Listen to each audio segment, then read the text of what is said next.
In March 2022, I bought this Panasonic S5 and what a camera it's proved to be. Yes, I know there's a Mark II and 2X now, but this is a cracking camera with years of life in it, and it only cost me $10.50 brand new with the 50-1.8 from a store, not private. Yep. I then bought the 85mm a little while after, and most recently I went and bought a kit lens that we're shooting this with right now. Yes, I'm not ashamed to say it. I bought a kit lens and I'm very, very happy. Let's talk about why. Well, there she is then, my £155 purchase. Not bad. Okay, in fairness, I got a Sigma cap and I'm not convinced that that's the correct front cap, but it fits and it's a snap cap, so probably other than that, it's not a G lens, so other than that, absolutely fine. Everything was in tip-top shape, no box or anything, but there you go. This probably came in the kit, in all fairness. Now, that 20 to 60mm does extend. It's a nice, solid zoom, obviously quicker at the widest. Not too bad. We've got an aperture of 3.5 to 5.6, no aperture ring. f22 at the longest, 5.6 of course once you get to 60, and 3.5 at the widest. It soon starts to stop down as you move through the range, but not a big deal. On the side, just the one switch there, AF MF switch, no OIS, minimum focusing distance of 15 centimeters, which is an absolute sweet little feature of this lens. That is nice too on the hood.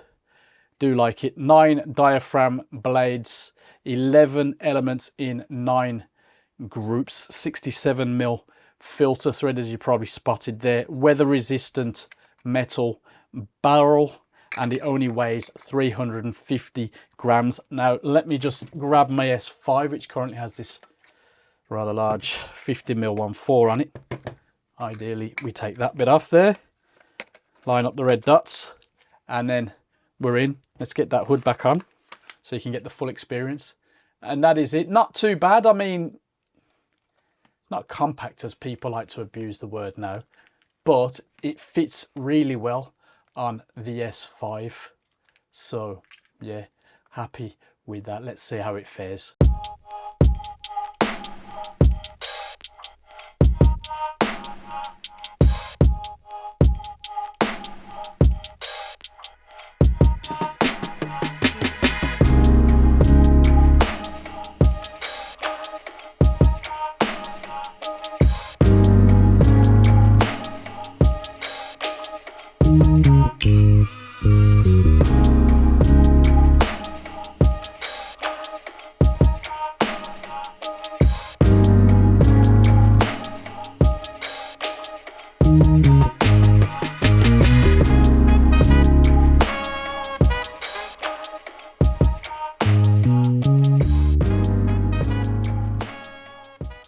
All this section is being filmed with my copy of the 20 to 60. I don't have another to wave about in my hand, so it's going to be a bit awkward not having it there, but you'll see it in the B-roll, so yeah, bear with me.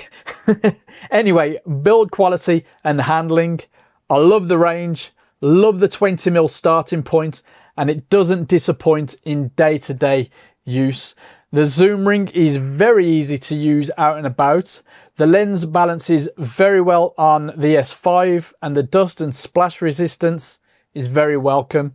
Now, the lack of OIS isn't a big deal at all thanks to the IBIS of the S5, and the lack of aperture ring also not a problem for me for what I've got this lens for. You know, it's a fairly basic lens when it comes to features, but it gets the job done, the job that I need it for. While we're at it, autofocus is excellent, smooth, silent, fast. That stepper motor is doing a fine job, and focus breathing is also excellent. Although I don't use it often, the manual focus ring isn't bad either. And finally, the 67mm filter thread is standard across the S range, so I can use the same filters for my 50, 85 and this 20 to 60, and I could have had the 50 and 85 in my hands at this point, but you get the point. back to the samples, all taken way back in May while showing a friend around. So tourist mode, pretty much so that she would have some snaps to take home and I could give my new to me lens a good running. So yeah, at this point, she wanted to see Stratford, and I figured while we were over there, she could see Warwick Castle. Not the best weather. Anyway, let's see the snaps before we get into the all-important image quality.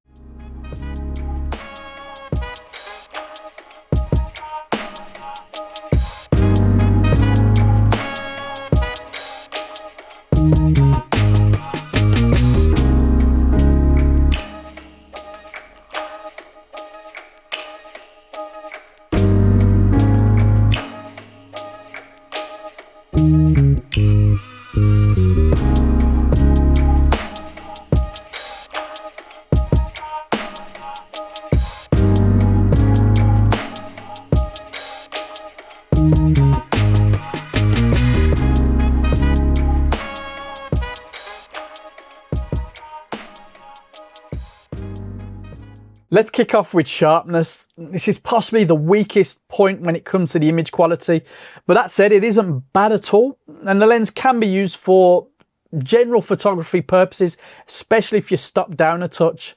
Interestingly, I was able to use it for some party style shots, you know, with no issues. Professionally, I'd have faster aperture lenses, but for this style of shooting with the quality of the lens stop down, I didn't miss those more expensive options at all. Color rendering also nice, contrast pretty good, and this is more out and about of course, but surprisingly for a lens at this end of the market, chromatic aberration not an issue at all, and distortion very well controlled. Vignetting not bad even at the widest end of the focal range. Ghosting can be a bit of a problem, but flaring well controlled. Sunstars, although I didn't get that much chance to test it on the actual day that you're seeing. Other days, yes, not amazing. Bokeh, again, a personal thing, but I think it's pretty good. Decent shape with the lights and pretty good with foliage. What do you reckon? Now for my final set of test shots, all taken around the Mailbox and Birmingham Canal Old Line, Gas Street Basin area. Yeah, tourist mode. Here we go.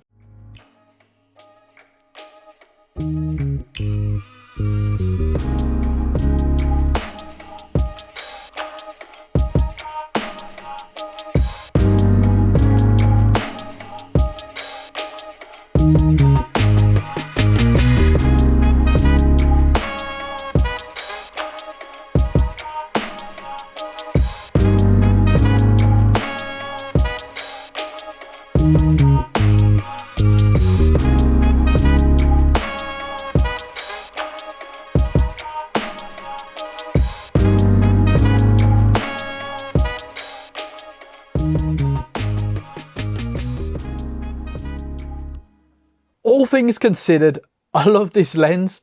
Now, I only paid £155 for this used copy, and if you can get close to that, do it. In fairness, it's worth more when you think about its versatility and image quality. The lens is really good for shooting video, including shooting myself, I think, as we're seeing right now. I mean, this is the S5, so I can't move too much, but I think it's absolutely fine. We saw it in the intro doing similar job too. Clearly it performs well out and about in tourist photography mode. So, you know, for the price, I'd have to recommend it. But should you pay full whack, I think £619, I'm seeing it. What do you reckon? That's all down to your budget, but consider what the lens offers, compare it to what else you can buy. I think the answer is a pretty solid yes. Let us know in the comments what you think though, and I'll see you next week.